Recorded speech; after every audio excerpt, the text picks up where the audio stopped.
And after that, this will be Hyundai's first ever steel mill in the United States, one of the largest companies in the world, by the way, supplying steel for its auto parts and auto plants in Alabama and Georgia, which will soon produce more than 1 million American-made cars every single year.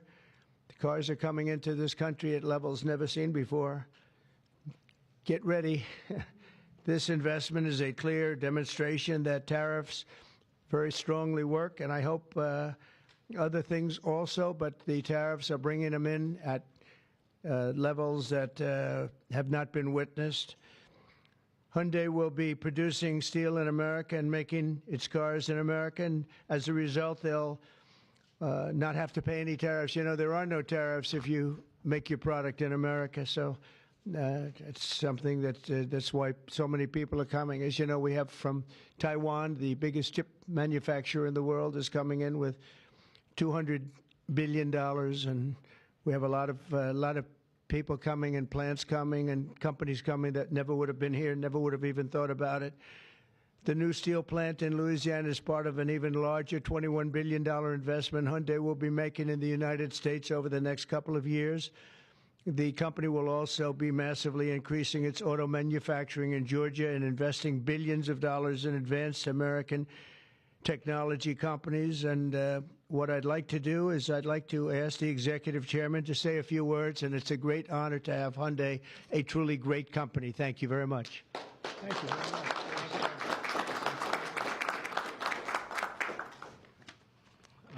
Thank you very much, Mr. President.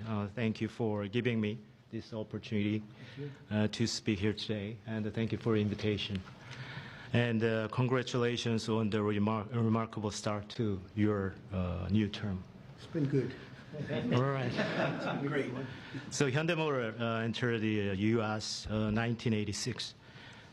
Since then, we have invested over $20 billion and now support more than 570,000 American jobs across all 50 states.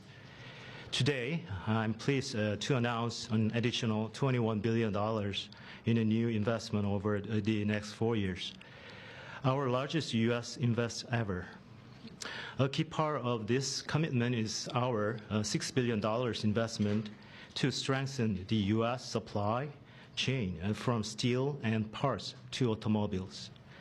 We are especially excited about Hyundai Steel's multi-billion investment in a new facility in Louisiana, which will create 1,300 American jobs and serve as the foundation for a more self-reliant and secure automotive supply chain in the U.S.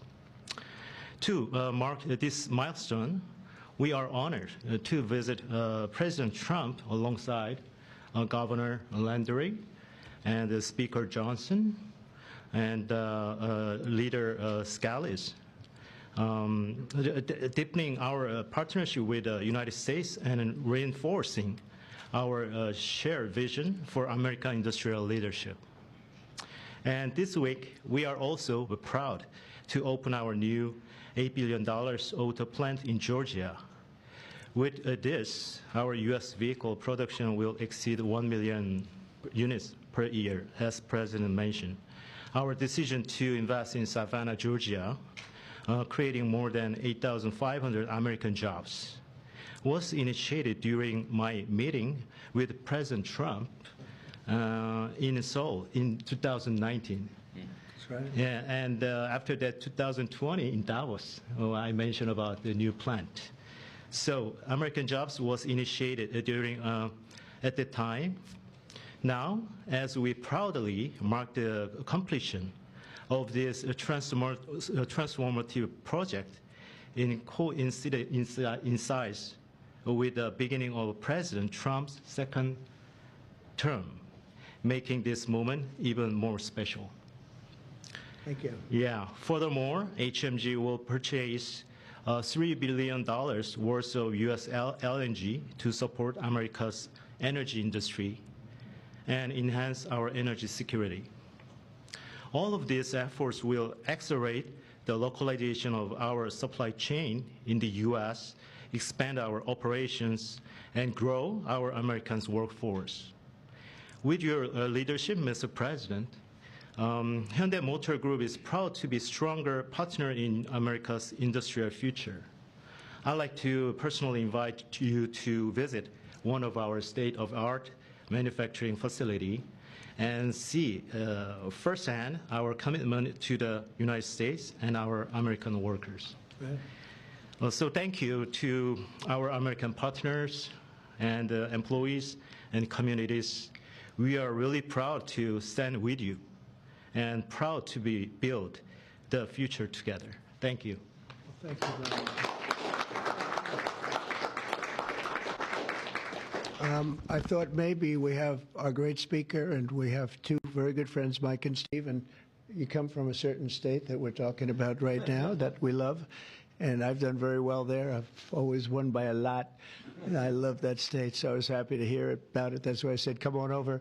But Mike, would you and Steve like to say a few words, please? Sure. Thank you, Mr. President. We're excited. It was mentioned earlier what a great start we've had to your second term, and we're just getting started. Everyone should know that. There'll be more of this because it's the policies that are bringing about the great growth, and it's about leadership. And we have a strong new leader back in the White House, and it makes a big difference because everybody around the world is seeing that, and everyone around the country is applauding it. We were on district work period last week, and Steve Scalise and I and our colleagues were traveling around the country doing campaign events, raising money, doing all the things that are necessary to ensure that we keep the House majority for the Republican Party. And I'll just tell you, I was in multiple states over the last week, and everywhere I went, Mr. President, people are excited. There's this great sense of relief, almost euphoria out there, because they know that America's back. This is the America First agenda. We're so grateful for these great friends with Hyundai to invest in Louisiana. We have extraordinary leadership on the state level. And leadership makes a big difference. We're so grateful to be a part of this. We want to tell you all this is a great investment in Louisiana and in America. More to come. Thank you so much. Steve? Thank you. Well, thank you again, Mr. President, for opening up the White House to this great group. Governor Landry has brought the same kind of energy to the governor's mansion in Louisiana that President Trump has brought to the nation in the White House. You know, some people marvel at President Trump's stamina. Over the weekend, both Saturday and Sunday, we spoke by phone on some different legislative initiatives that we're working on with Speaker Johnson to continue moving the agenda forward. Those very things that President Trump ran on, he's delivering for the American people. And this announcement by Hyundai is one more example of how that agenda that President Trump ran on to make America first again is working for the American people. When you talk about 1,300 plus really good jobs in Louisiana, those are all American workers. That's billions of investment coming in from Hyundai into the United States that would not have been here without President Trump's leadership. And I think people know that. They see it. It's been a long time coming, but we applaud the work that Hyundai is doing with Governor Landry to come to our state. But for President Trump, we're seeing this all across the nation, and we're just getting started. A lot more to come, Mr. President. That's very nice. Thank you. Thank you very much. Do you have any questions, please? Yeah, please. The size of the investment, partly because of tariffs.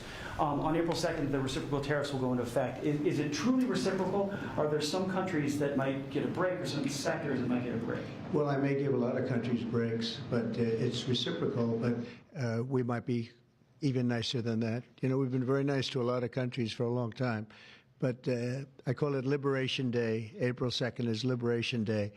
But today, as you know, we did something with respect to Venezuela. You heard about that, and that will be quite important. We'll be announcing some additional tariffs over the next few days, having to do with automobiles, cars, and having also to do a little bit with lumber down the road, lumber and chips. We're going to get all those chip companies coming back. They're already coming back without even doing it. So it's been very good. But we'll be announcing some others. But for the most part, April 2nd will be a big day. That'll be reciprocal day. And we'll be bringing some of the money back that's been taken from us. Let's be nice by using the word taken. I don't want to use a stronger word because these guys are professional politicians, and they don't like to hear those words. I refuse to use the word stolen from us, but that's Some countries mutually bring down tariffs. Are you seeing that negotiation? Oh, it happened. Well, the European Union lowered their tariffs to 2.5%. We were only at 2.5% for cars, which is very low. And as you probably heard, that European union lowered their number from much higher than that, many, many times higher. Surprised to 2.5%, so that was good. But I don't know that I expect that. It's up to them. But we have reciprocal tariffs. Mr. President, your reaction to the story in The Atlantic that said that some of your top cabinet officials and aides had been discussing very sensitive material through Signal and included an Atlantic reporter for that. What is your response to that? I don't know anything about it. I'm not a big fan of The Atlantic. To me, it's a magazine that's going out of business. I think it's not much of a magazine, but I know nothing about it. You're saying that they had what? They were using Signal to coordinate on sensitive materials and having to do with what? Having to do with what? What were they talking about? With the Houthis. The Houthis? You mean the attack on the Houthis? Right. Well, it couldn't have been very effective because the attack was very effective. I can tell you that. I don't know anything about it. You're telling me about it for the first time. Anybody else? This announcement on Hyundai, is this a blueprint for you for other automakers to come to the United States to do what Hyundai was doing and investing so much in Louisiana and creating these new jobs? Absolutely. That's a nice question from you. That's a shocking question, how nice it is, huh? That's okay. That's a question that's a good question, actually. Yeah, sure. Hyundai's a great company. We have other great companies coming in, and we have some that are going to be staying here and very much expanding. And we have tremendous interest in every business. I can't just say automobiles, but automobiles is a big one. And, yeah, this is the beginning of a lot of things happening. We've had, as you know, Apple's announced a $500 billion investment, and other companies have announced $250, $300 billion. But we're well into the $3 and $4 trillion mark, which has never happened to our country before. What it really means is jobs. All we care about is jobs, right? We care about quality and quality of life and safety and security, but we care about jobs. And they're going to have we have a lot of people coming in. Governor Landry, I would love to ask Governor Landry a question, if you don't mind. How did you convince Hyundai to come to your great state? How did you convince them to come to Louisiana? It was easy. I told them we were going to have a great president this year, right? Look, I think that this is Americans seeing the America First policy in action, right? It's not just promises, it's about action. And not only and I appreciate their patience, because all last year, many of these legislators, the Speaker and the Senate President, we worked on making Louisiana as friendly for business as the President is making America. We worked on public safety. We worked on educational reform, which the President's been working on. We worked on tax reform, historic tax reform. And what I can tell you is to echo what the President said, in Louisiana right now, I believe before the summer's over, we'll have $50 billion worth of construction projects going on in Louisiana. That is a record, Mr. President. It has never happened under any other president, under any other administration. And I can only look at the leadership that he has brought, not only to the White House, but to the world as well. And so to have these executives come here and say, hey, we want to invest in America, because for decades now, what Americans have seen is jobs being offshored rather than onshored. And today's announcement is exactly that. This is a message for all America that this president and their governors out there care about the American worker. Mr. President, on your Venezuela tariffs, and I have to tell you that if you have any trouble getting permits, which you won't, come see me. I'll get them for you immediately. All right? But you're not going to have any trouble. You know, we had, when I first got involved in this world of politics, when I went down to Louisiana, you know, the two big LNG plants, and they were stuck for 14 years. They tried to get permits, and these were $12 billion and I think $15 billion plants. And they were working on it for 14 years in one case, I think 13 or 14 in the other. And I was able to get them in less than a week. And they were shocked. And probably some consultant got a lot of money for doing it, but nobody spoke to me about it, other than this gentleman at the time. He mentioned it, and he did. They were in very much different positions, but they wanted to see if we could break the logjam. And I got it done. In one case, I actually got it done in one day. And the other case, I didn't do as well. It took a full week. And they built, and they're up, and they're very successful now. That was a long time ago, but we got it done immediately. You'll have no trouble getting your permits, I guarantee. These people, you're dealing with the top of the line. Okay? But just in case, call me. On the Venezuela tariffs that you announced earlier today, sir, yes. You said it's 25% for any country that does business That's right. in Venezuela. If they buy their oil from Venezuela, they have to pay a 25% tariff to do business with the United States. Is that on top of existing tariffs? So, for example, China. Yes, that would be on top of it for existing. 45% That would tariff mean, on China yep, next week? that's on top of existing tariffs, yes. And so also next week, April 2nd, as you said, Liberation Day. Is that going to be sector tariffs as well as reciprocal tariffs? It's going to be everything, yeah. It's going to be everything, but not all tariffs are included that day. For instance, we'll do some, as you know, we have already done steel and aluminum, and that's at a 25% level. And we are going to be doing automobiles, which you've known about for a long time. We'll be announcing that fairly soon, over the next few days probably. And then April 2nd comes. That'll be reciprocal tariffs. But we may take less than what they're charging because they've charged us so much. I don't think they could take it. In other words, they've charged us so much that I'm embarrassed to charge them what they've charged us. But it'll be substantial. And you'll be hearing about that on April 2nd. And it will be Liberation Day because we'll be taking in large amounts of money for our country, and that's lower taxes and all of the things that are good, and jobs, a lot of jobs. And what's your message to the big corporate clients of the big law firms that you've targeted with your executive orders? Do you want those big corporate clients to find new lawyers? I just think that the law firms have to behave themselves, and we've proven that. We have others that want to make a settlement also. They, having to do with the election and other things, they behave very badly, very wrongly, and I appreciate the one, you know, these are the biggest firms, and they all came back realizing that they did wrong, and that's why they're doing this. So I just think they have to behave. We have to straighten out our country. We have to straighten out our elections. Our elections are very dishonest, very corrupt, and we have to straighten it out, and it's so easy to do it, and we should go to paper ballots.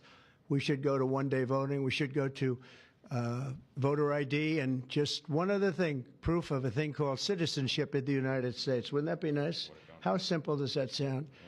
Proof of citizenship, voter ID, one-day voting, and paper ballots. You know, paper ballots are very secure. They have watermark paper. It's very intricate stuff. It's very technologically advanced, even though it's paper.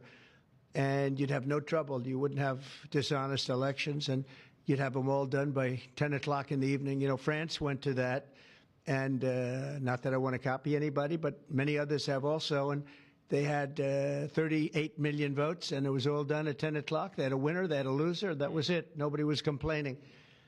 And they had it backed up with paper, and it's so easy to do. The other thing, you'd save about, this would cost you about 8% of what the machines cost. So the paper would be much less expensive. So if you're looking to save some money, that's a good way to save it. So it's a shame that we've gone through it. We've gone through a bad election, really bad election. The election was so bad. And think of it. You wouldn't have had the October 7th disaster with Israel. You wouldn't have had Russia and Ukraine, because that would have never happened. You wouldn't have had inflation. You wouldn't have had the type of withdrawal from Afghanistan that you witnessed, which was probably one of the primary reasons that Russia went into Ukraine. They saw that mess, how badly it was handled. They said, wow, this is a paper tiger. That was handled by incompetent people. But that wouldn't have, we would have been out, but we would have kept Bagram, the big air base, which is 1 hour away from China where they make their nuclear weapons. Would have been nice to have it, but now, you know who has it now? China has it. And so an honest election, and we wouldn't have had inflation. You know, you had the record-setting inflation. We wouldn't have had inflation. I want to thank everybody for being here. I want to congratulate Hyundai, a great company, and we will do everything possible. And I will say you picked a fantastic state. You're really with tremendous people and tremendous leaders. And Speaker, I want to thank you for doing a great job. You and Steve, thank you very much. Yes, appreciate it, Steve. Thank you very much. Thank you. Thank you, everybody. Thank you. Violated the Espionage Act, sir. Thank you very much, everybody. If you get a briefing on that, would you let us know, please? Thank you. Thank you. Good to see you. Yeah. No worries, man. Thank you.